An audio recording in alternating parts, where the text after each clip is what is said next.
Boom. Yo, check this out. It's David Williams. This is a GPW podcast exclusive interview. Yours truly, no Kid Fury, just me, David. And I'm here with Adam Payne, my friend, the legendary Adam Payne. What's up with you, my brother? Nothing much, and I wouldn't say legendary. Well, maybe to you, but to Listen, me, man, we got legendary moments. that we do. That we do. To like the hood looking at you, ready to come at you. Oh my to god. a certain group, and your response is like, "How are you breathing?" Into the legendary woman that we gonna talk about later, and then like our little clique with Tremaine, because that was literally Oh, a clique. yeah, that was. It is like, it's just I will. it's exclusive. You know what I'm saying? And it's been like 10 years, man. This is my first time seeing you in like 10 years. I mean, other than the what Twitch, you was playing the game and all that. Yeah, but like, because even when I was doing Switch, I wasn't on camera. So yeah, this is probably like the first time you've seen me like even on camera in like 10 plus years. Because the last time I saw you was what's it joining TCW. Yeah. That was Wow. Oh my literally the god. last time Yeah. I saw you. That was a little over 10 years ago. I'm like, he's still doing this shit. You know the crazy thing is, I don't know if you know about genocide. Genocide. Like he was one of Hellfire's friends, I and he think would come so. and he would come to look at the TCW shows. Like he was like, "Yo, like, you want to join and like wrestle again?" I was like, "Nah," because by then it was like I'm far Mm-hmm. deep in college and stuff, and I'm like, but then I saw you. I was like, "What are you doing over here?" And then Yeah, I I think I think. seen. Yeah, it's been. So that was the last time I did that way, and then I did get some training afterwards to try to go professional, and got the training. Ended up getting an injury, which I since the injury I haven't wrestled, but like I told you before, I am refereeing instead. So Yo, which we definitely going to like talk about that later because I don't even fucking know. Like, see, I'm so how you say it. I'm very like far out. Like, I'm very far mhm. away, like in distance from like the wrestling thing. The only reason why I'm doing it is because Dom won't, you know, he's like, nah, you gotta get back to wrestling. Like, we need everything. It's like, no, the fuck you don't. You need David Williams, a Yeah, graduate, right. bachelor's in art, Yeah, I seen that. psychology. Congratulations, man. Yeah, man. 10 years in the making, man. Yeah, Who I would ever remember thought? when you first. I remember when you first said that you're gonna start going to college and focus on that, and I told you do what you need to do. Don't worry about these people telling you to get back in the ring or whatever it was at the time, Yeah, man. Like, it's still weird. Still weird to this day. right? And Like the you only just get. the only people that will know, like, will understand when I say it's weird is like people like you or like anybody from our days, if they're still Mm-hmm. around. Yeah, there's some of them are still around. Yeah, what do you call it? You remember Marcus, right? Who doesn't remember Marcus? It literally was four of us. How can I forget Mm, about Marcus? yeah, I found what only a couple of years ago I found out he got married. Didn't know that. Um, and the others I haven't heard from since back then. I mean, I hear from Tremaine from time to time, but it's rare. I that's the me and Jermaine, like, I know people more, like I know people that know Tremaine and not even know they knew Tremaine until like they saw like a mutual friendship. Even a girl. Oh, really? And And I didn't even know until the girl approached me. He's like, "Yo, how the fuck you know Trey?" I'm like, "Well, him, like I know him through wrestling." And I guess Mm-hmm. they knew each other. And I'm like, because that's the thing. I have stories with Tremaine where like there's been a whole lot of women involved, even from the first day I met him. Oh, And jeez. like he kind of like shout out to Tremaine, man. Right. And let's start this like let's start this interview. Like, when did you first love? When did your first love for pro wrestling begin? Um, I would say since birth, really, honestly. Like I've been watching wrestling for years, man. Years. Like I could say confidently I've watched maybe 3 decades worth of wrestling. So Or- 30 plus years I've been watching. So what? From the new generation era? Like since the '90s. I mean, I watched the Yeah, older stuff, but like I'm all the way from the '90s up to now. because I know I started late '90s. I think I Yeah. started in '90. I started in '94 or '95. I Oh, want so to say. like So right pretty around when I much. was like, so right around when I was like 3 or 4 years old,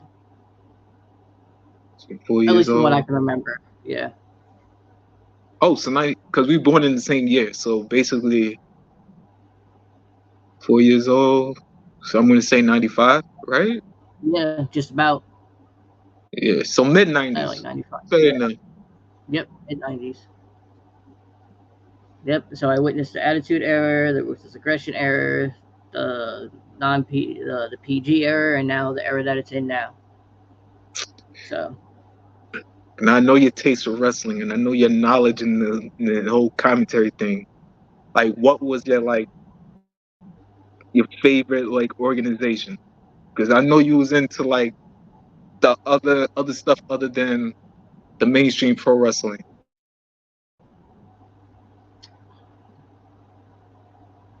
favorite promotion.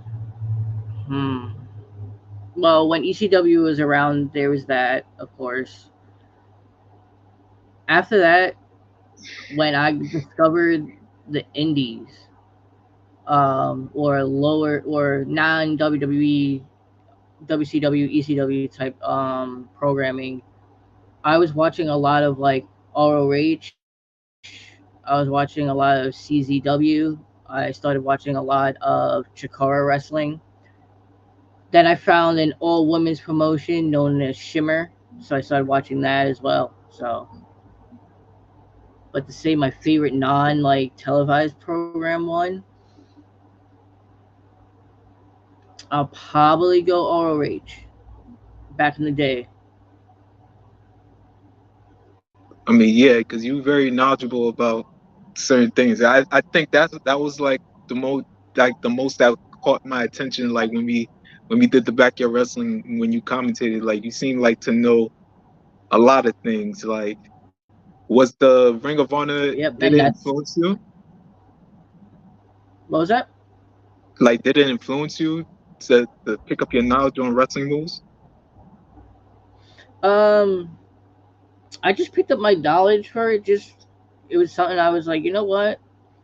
I see because this is also part of like the programming and hearing the commentaries. I would say, and it still happens to this day. I see it and I hear it, and it just gets me like, okay, relaxed. Is I noticed some of the announcers would name or say the moves wrong, and I'm like, is that really? And I would question it. I'd be like, is that really what's that called?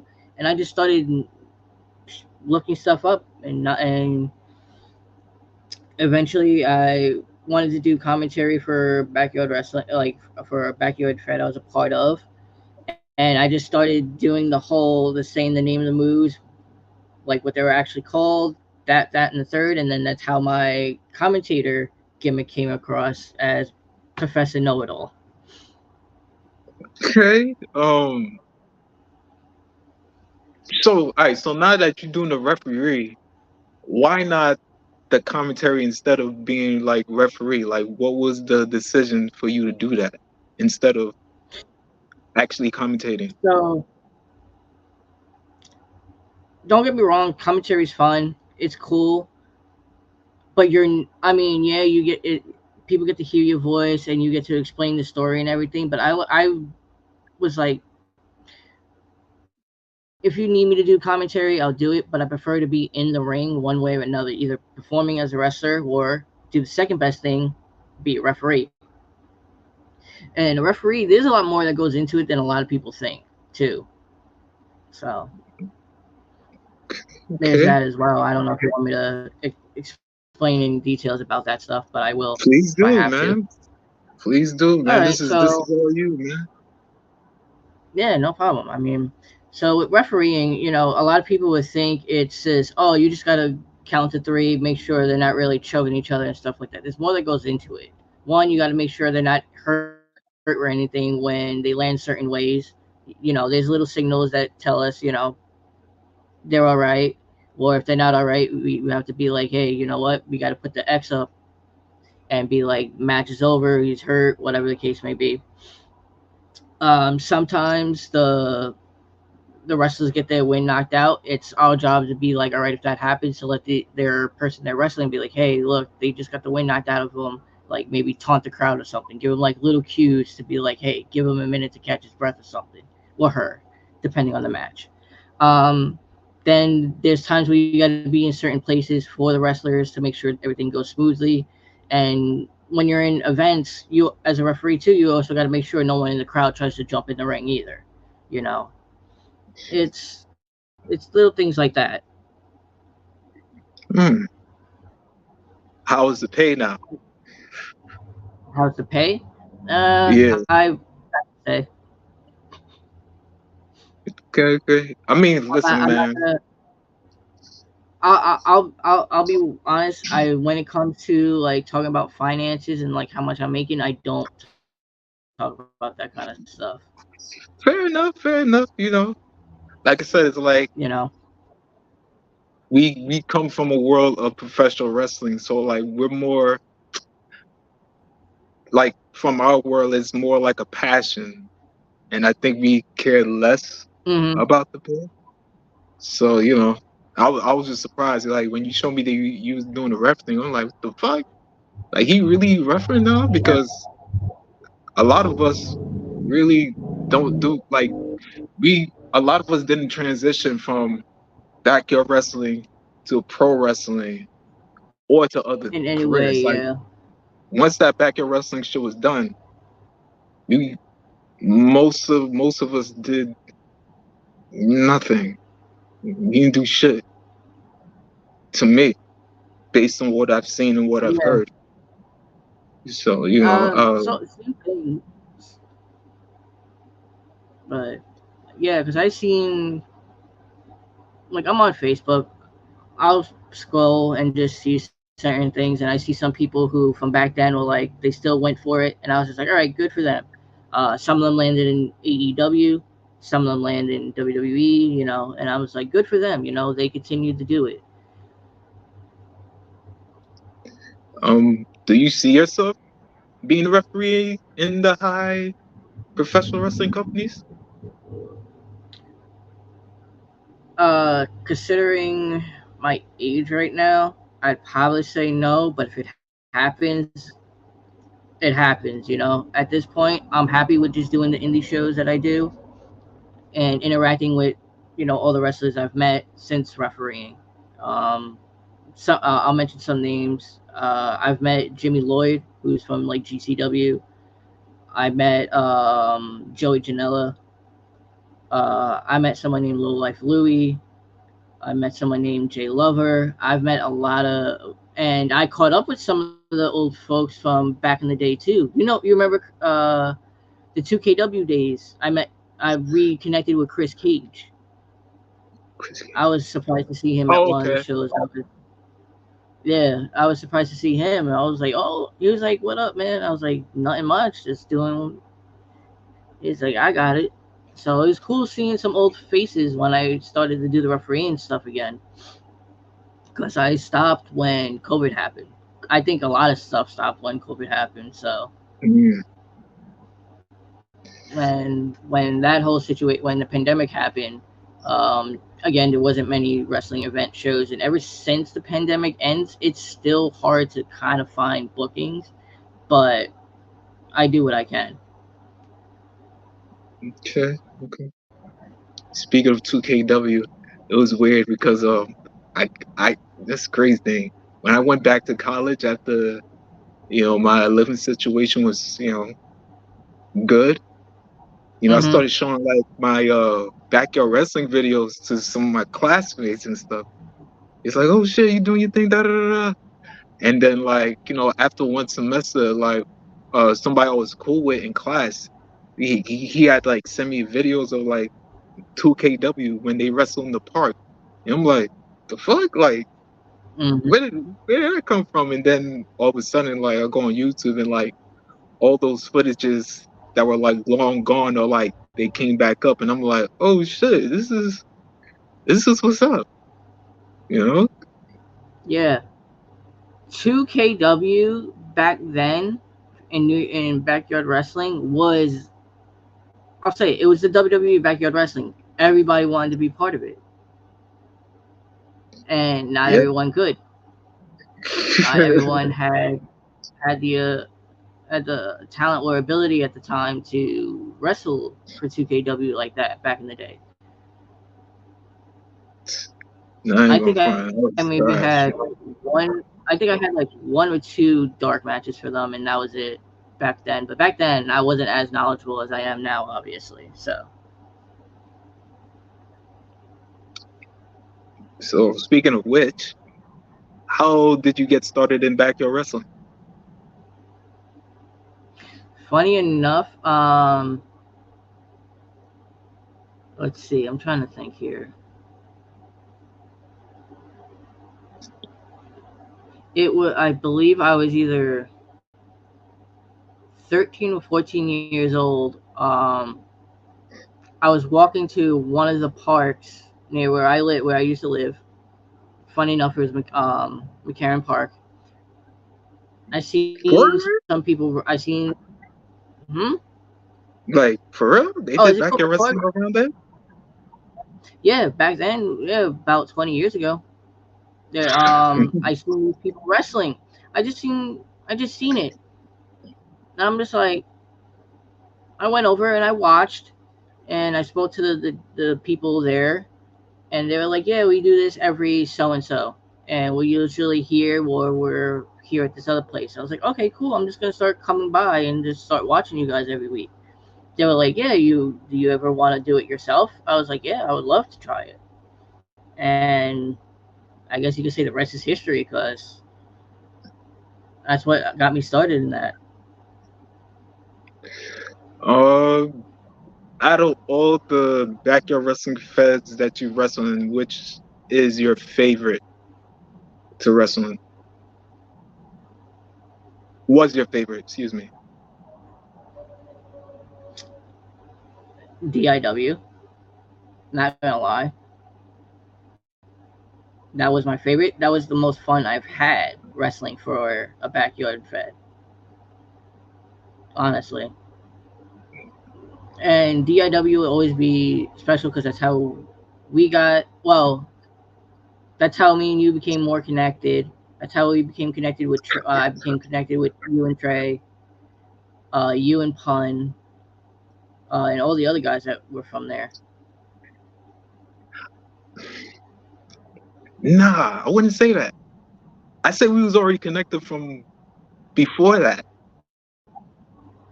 You don't think so? I'm not gonna mention. I'm not gonna mention before that. You know why? N- Yeah, but I mean, like, no, like even after that. Cause remember, Nah, we cause was we. trying, like, you gotta remember, we was trying to do that little tag team thing, and we was trying to do our own thing, but then for some odd reason, Marcus wanted to do something in the beach. Yeah. So But I think it was DIW where we got more connected on a more personal level, though, is what I'm trying to say.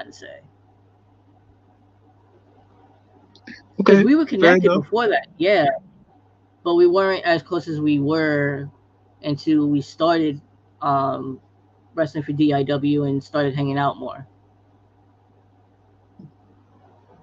Okay. That,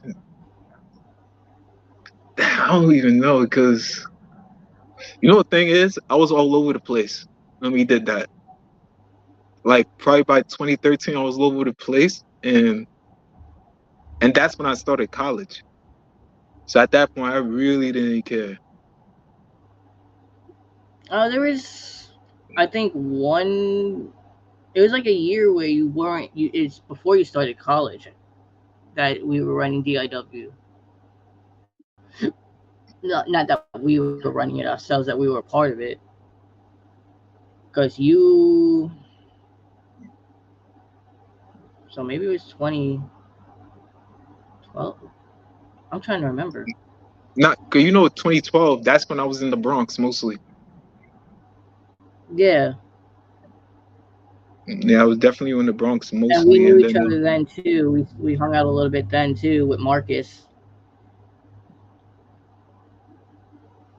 So yeah, it's but definitely DIW was the best one.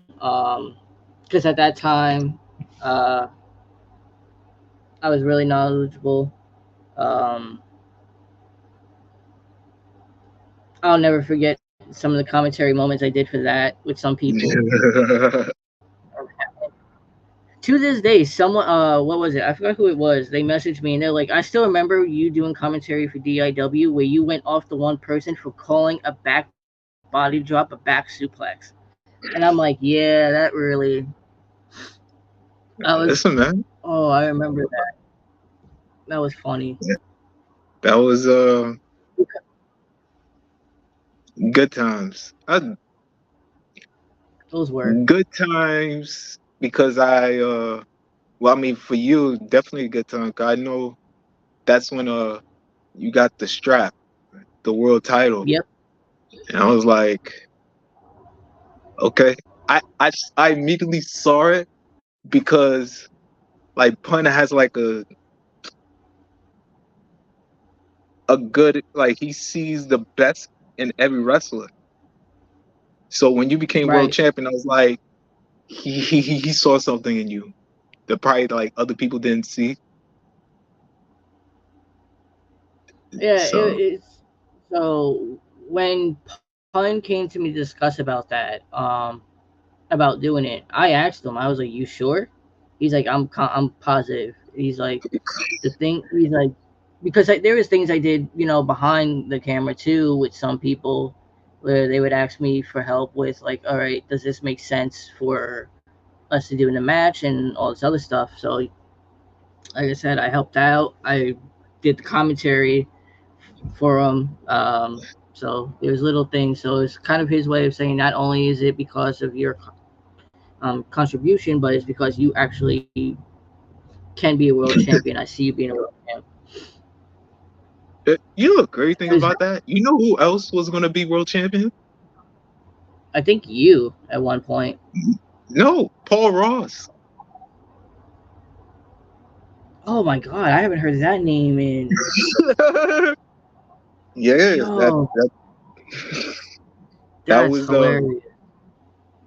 it wasn't hilarious because at that point he was starting to he was a part of the wrestling team and he got into shape. Yeah.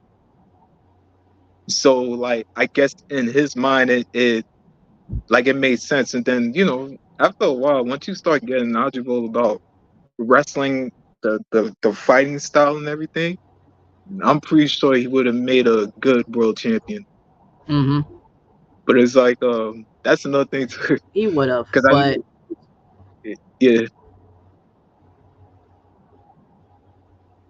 so I remember Paul Walsh. Now that you mention the name, I remember that he was going to be around, and then he stopped showing up because he was part of the actual wrestling team, and he just made the decision like I'm not going to risk my body getting hurt for a um backyard fed when I'm about to do like actual wrestling. So when that happened, I honestly believe everyone understood that. So He actually got into bodybuilding too. did he? I haven't. Yeah. You want to talk about a name I haven't spoken to since then? That's one of them. Well, I mean, that's his brother, Alec Ross. Like, Hmm. we went to the same high school. So when they found out, like, when they got to knowledge of like me doing the backyard wrestling, they was like, "Yo, we want to be a part of it," and that's how they got inside. Gotcha. Okay, so Like, I knew someone brought him in. I just wasn't. I couldn't remember who it was. all right. So you know about Will Lee? You Yeah, high school. He came through because him. of I me. remember you brought in. Yeah, him. I remember you Yes, bringing in. He was fun. He was funny. He was great. yes. There's a lot of how you say, a lot of heavy D guys that came through the spot. Well, Yeah. that's it's cool. You know what I'm saying? Now, do you have any memorable moments or matches from your backyard wrestling days that you like to, you know, that you reflect on all the time?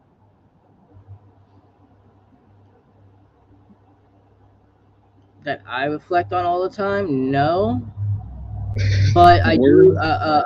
A certain match does keep. When I tell people I used to do it, there's a certain match that everyone keeps talking to me about because of what was going on, and it's the one match with me and G1 where I used the cheese grater. There's a match about that. Word. Yeah, there was. I don't think you were there for that show, so that might be the reason why. But yeah, it's still on YouTube. I can send you the link so you can remember. It comes Yeah, in two send me a parts. link later because I don't watch the Yeah, videos. yeah, because I used yeah, I ended up using the cheese grater on them. There's a whole Shit. like hard.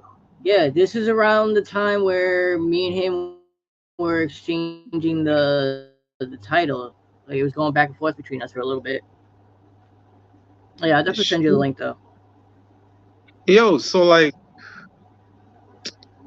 so when you were DIW World Champion, like, did you feel like you had like a responsibility to like be a leader in that sense?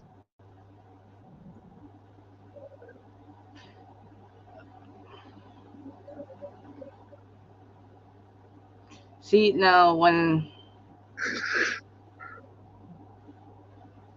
Uh-oh.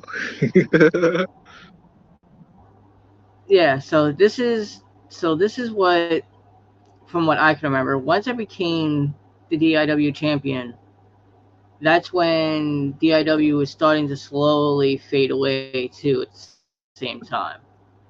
So in a way, it was like, okay, cool. If the boys show up, they show up. Taught like I was gonna do the same thing I always did. So I wouldn't say I felt like a leader, but I did feel like as the world champion, I did have to perform better than I was before.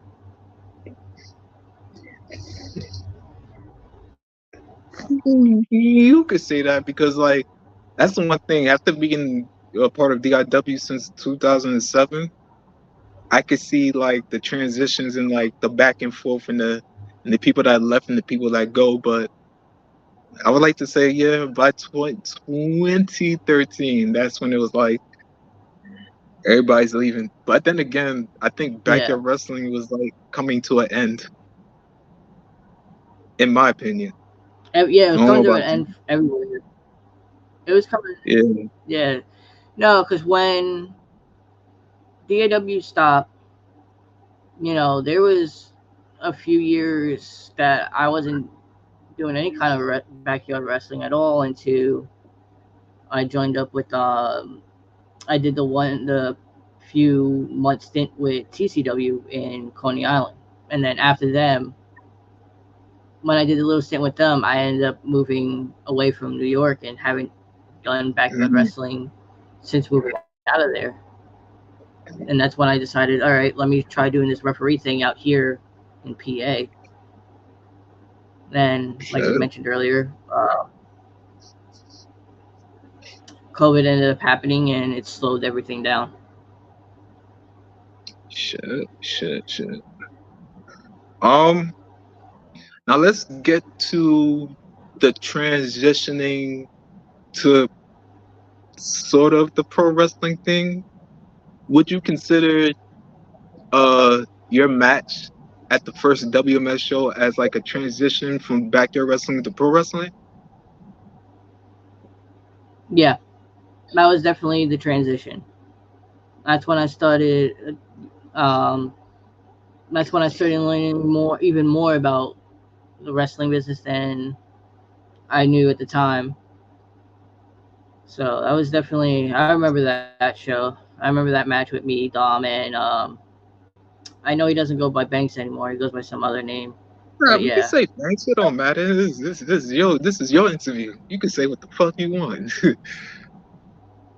yeah, no, but for those who I know that are still in the who are still doing it, it's like I want to continue using the stage name that they're using now instead of what it was back then, Ah, just out of respect for got them and you. continuing with the craft. Copy. But yeah, It's crazy because everybody's like, even your favorite professional wrestler are now acknowledging that they used to do backyard wrestling versus back then because I was tabooed. yep, back then that was taboo. You if you did any kind of backyard wrestling, you weren't allowed to talk about it exactly. And if you said, "Oh yeah, I came up from there," a lot of places would just turn you down when you were trying to make the transition. I remember that much. But I feel like the pandemic did that. I feel like the pandemic allowed backyard wrestling to be acknowledged because everybody was looking for a job, but they couldn't work. yeah, and then like you said, I've noticed people are mentioning that they did some backyard stuff. Um, and that's one question I got asked from some of the people at the indie shows I do. Be like, how do you feel about these people now? Um, acknowledging that they used to do the backyard wrestling stuff. I was like, that's great. I said maybe a little too late, but that's great that they're acknowledging it. That's popping. That's definitely popping. So after your first, I guess, pro wrestling match in WMS, did you feel like you had the potential to pursue a professional wrestling career as a professional wrestler? I did. Um, because I ended up having one other. So between the first WMS show, I want to say between that first show and the second show, I did a show in Jersey. And when I did the show in Jersey, that's what gave me the confidence to be like, yeah, I can definitely do this. I just gotta get my foot, I just gotta get my foot in. Then the third MS show, well, the second one, where all these other people came in, I was just like, and I refereed that event. I was like, okay, had my match, refereed the event with another ref. I was like, that's what I was like thinking. I was like, okay, if this doesn't work out for me as a wrestler, I could ref. Hmm. And then, because I know WMS stopped after that show, because I've never gotten any word about any other shows happening.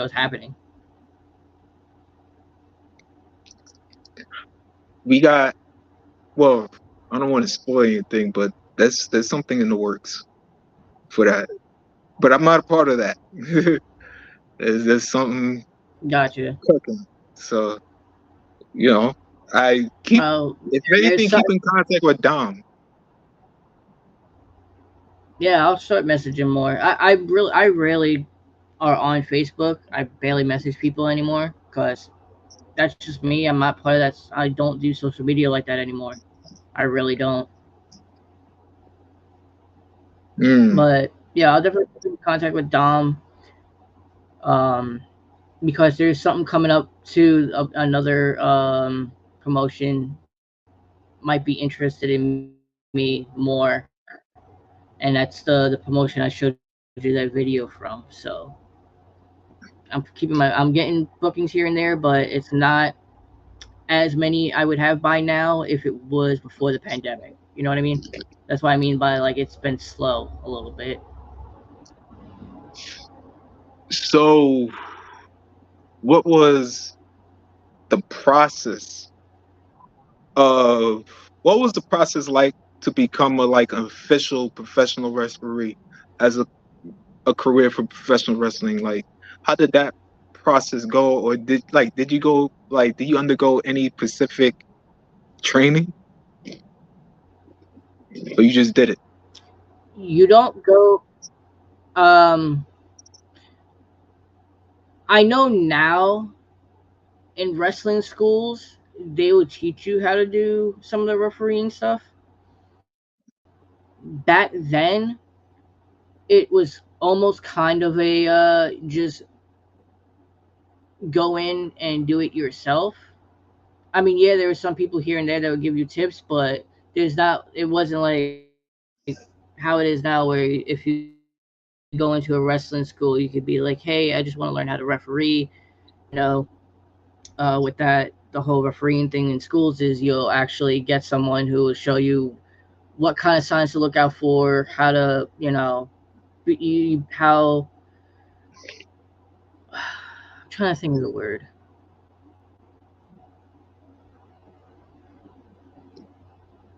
Like they definitely will give you. And the other thing too about being a referee is you do have to learn to bump because of the whole, taking a bump, taking a referee bump, a ref bump as they call it, for certain matches. Wow, certain matches. So you definitely still learn how to bump. You definitely learn how. Really, the only difference between learning to be a professional wrestler and a referee is with the referee, you just got to learn more cues and what to look out for. Because even as a ref, you learn how to bump, you learn the moves, and how the moves are supposed to be performed. Because again, you're the third person in the ring. You got to make sure those guys and girls in the ring are okay. If you see, I mean, there's some. When I referee, I'm also very animated. There's certain things that referees these days don't do. They're not as animated. So, for an example, the last match I refereed, a guy got hit. It was a hardcore match. So, like every time someone's getting hit with a weapon or something, I would clinch up, like that hurt. Like, you know, not no sell. Like, oh, they get hit with a chair, and I'm just standing there, like, okay, whatever. You know, animate yourself as a ref. You see a chair shot. You know, clench it like, and you hear the impact. Like, make it look like, just be like, oh, like if you were to get hit with it, that's how you would react. Same thing when certain moves happen. Like when certain people get chopped really hard, you just as a ref just make a little animation of you like being like, ow, something. Just don't stand there not showing any kind of emotion, because sometimes the emotions of the referee can get people into the match. Okay, okay, okay. Oh, the other thing you have to learn as a referee, probably same thing with the wrestlers, is where the hard hand is. It's always the fun. Okay, okay. Uh, what are your future goals within the wrestling industry, and do you plan on taking yourself in other roles other than referee? Uh, Currently, right now, my future plans is just to ref as many events and stuff I can. like I mentioned before, I think before you went on air, is I would like, again, if I go to the higher ups to where it's televised programming, awesome, but that's not really the goal. Again, this is I'm passionate, so I'm not trying to make this like my everyday job Okay, that's popping. That's because popping.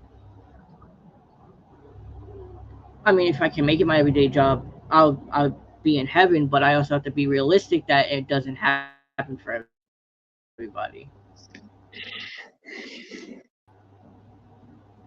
I think it would be. I think it would be good because you're not expecting to transition into a professional wrestler. So I think the referee would be. It wouldn't be a problem since you know, your direct focus is being the referee and nothing more than that at first. Yeah, So yeah, what has been the most rewarding aspect of your career so far? the most rewarding. Honestly, just meeting some of the guys, meeting some of these people that we've seen. Like, well, at least with me, with watching the indies that I've seen, and watching the people that I used to be part of with the backyard wrestling make it up to the indies or TV, even on TV. So it's always good to meet those kind of people because you never know with some of these wrestlers who they are. You only see them on camera and what characters they play, but once you get to meet them backstage, speak with them about the craft, you get a better understanding of them, and you get a better Okay, understanding of their passion for it. Because you have to have passion for this. This can't be something like you just go in and not have passion for it. likewise, likewise. Now, as you look back, is there anything you would have done differently in your wrestling career?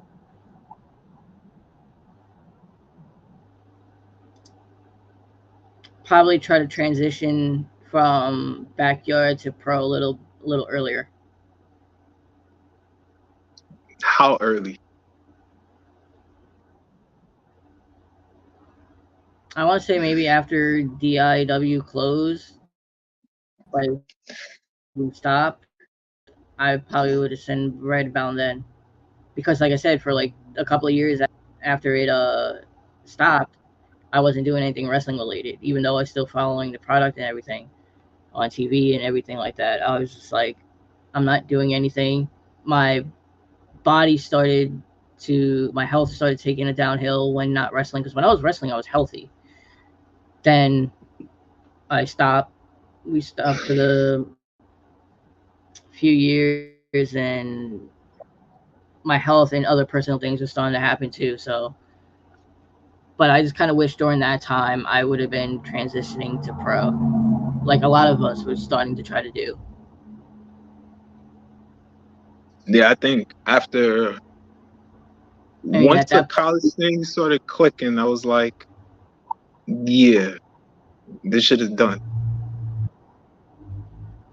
So, yeah, I um, wasn't at,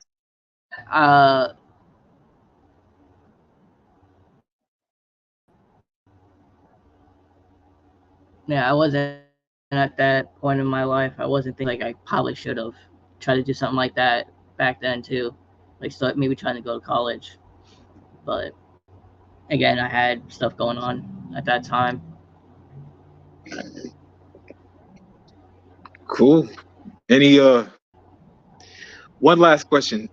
Any fun moments throughout the Any whole what? entire time? Any fun moments Oh, there's plenty of those. You know that. backstage or like in the ring? Backstage or like at an actual event or like just in general in life. Backyard pro wrestling. Like I Okay. said, we we got moments, man. Yeah, we do. Funny moments.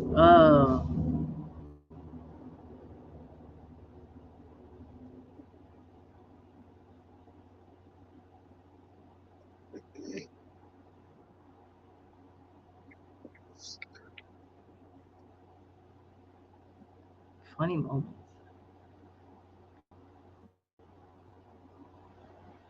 Honestly, I don't.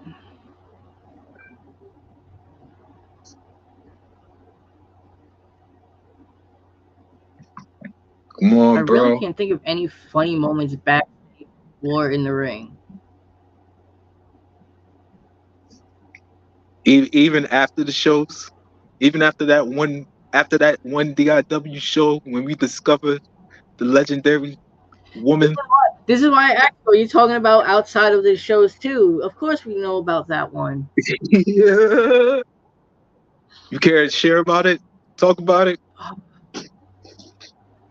This is your interview. How You do get to talk from your perspective. my perspective of it? Okay, what was it? It was you, me, Tremaine? Tremaine, walking up in Will. Yeah, it was me, you, Tremaine. We're just walking amongst Williamsburg. You being you, tried hollering at some girl that walked by. She ends up turning around. This is the funny. This is I remember that day. It's funny as hell. She turns Legendary. around and she was like, she goes to you, she's like, oh, you're talking to me, and she sees me and Tremaine in the background. Tremaine being Tremaine goes up and starts trying to talk to her. I don't know what you guys said to her. All I remember was she ended up joining us for the walk, and the whole time she was just trying to get my attention, and I was just not giving it to her. Damn, I was son. completely like, I was giving her, because I was like, yo, I'm not gonna try to. I was like, it's bad enough Tremaine was trying to freaking cock block you, and I'm I like, was I'm gonna not gonna slap do the that. I'm shit just out gonna of stick to him. myself. Yo, I'm not gonna lie, that was funny though. That was funny because I seen it. I seen you looking at him, and I'm like, yo, Williams is gonna kill him. And I'm just like, all right, whatever. And whenever she asked me questions, I just gave her short little answers. And then she wasn't having it with you two. And then somehow, some way, me being quiet and not trying to do anything ended up getting her at the end of the day. How does it feel? That was what Phil trying remembering that.